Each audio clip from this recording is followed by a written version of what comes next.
Road Trips and Missing Persons by Adriana in the Snow, Chapter 22.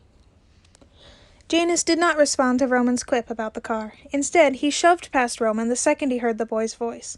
Roman recognized the kid immediately from the pictures he'd been sent along with his mission directives. "Virgil," Janus said, crossing the room to get to his little brother without regard to anything else.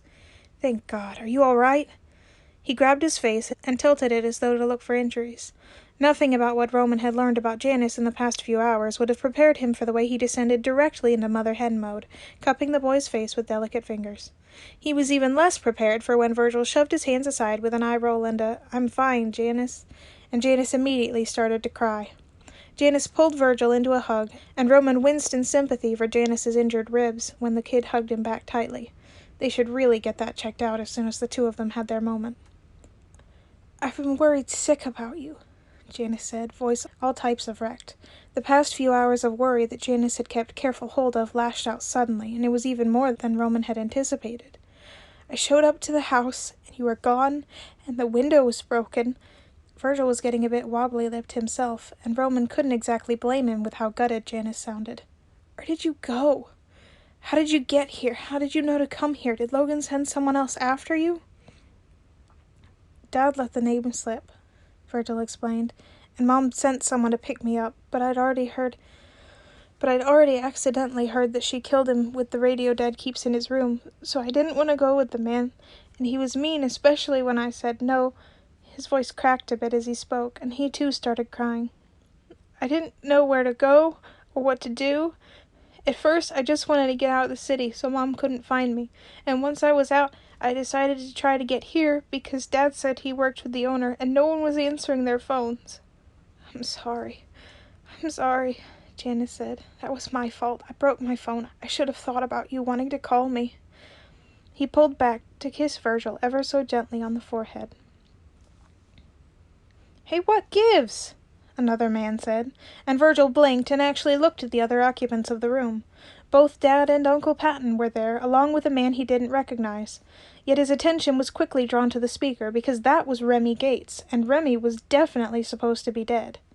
I was dead, and I didn't even get that much of a heartfelt reunion."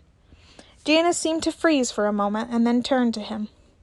There was a long, almost painful moment of silence where Janus just stared blankly at Remy.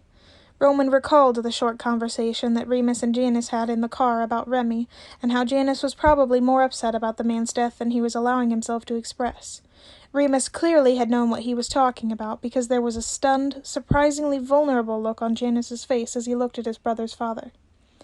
Remy casually put his hands in his pockets. "Sup, kid?" Roman had never seen someone's face change so drastically so quickly. His face twisted up in a scowl and his eyes lit with fury. He looked like he was about to finish the job for his mother. "You bastard!" Janus spat. "You bastard! You aren't even dead!" Remy seemed unconcerned with the fact that the man was basically foaming at the mouth. "You sound disappointed. Do you know how much stress and hurt you caused Virgil?" "Virgil, huh?" Remy asked, and goodness, the man must have a death wish. "Don't worry, Virgil and I already worked that out. I'm going to teach him to shoot a gun as an apology." "No, you aren't!" The man next to Remy that Roman didn't recognize said. "Like that's a sufficient apology for all that duress. How could you?" "It wasn't exactly my plan, Jan," Remy drawled. "Remy, please," the man next to Remy said. "Oh, well, pray tell, what the hell was your plan, you absolute, ignorant, wretched excuse for a human being?" Janus asked. "Janus, please," the man said. "Just let them do it, Uncle Emil," Virgil said with a sigh. Remy scoffed. "Oh, please, there was no plan, obviously. Do you know me at all?" Janus full-on exploded with that. "What the hell is wrong with you? Where do you get off on being such an idiot all the time? You have a 15-year-old child, and you just waltz into danger like it's nothing and almost die? I thought you were dead." And, seriously, Remy really must be comfortable with the concept of his own demise after whatever had happened to him earlier, because all he said was, "What, would you have missed me?"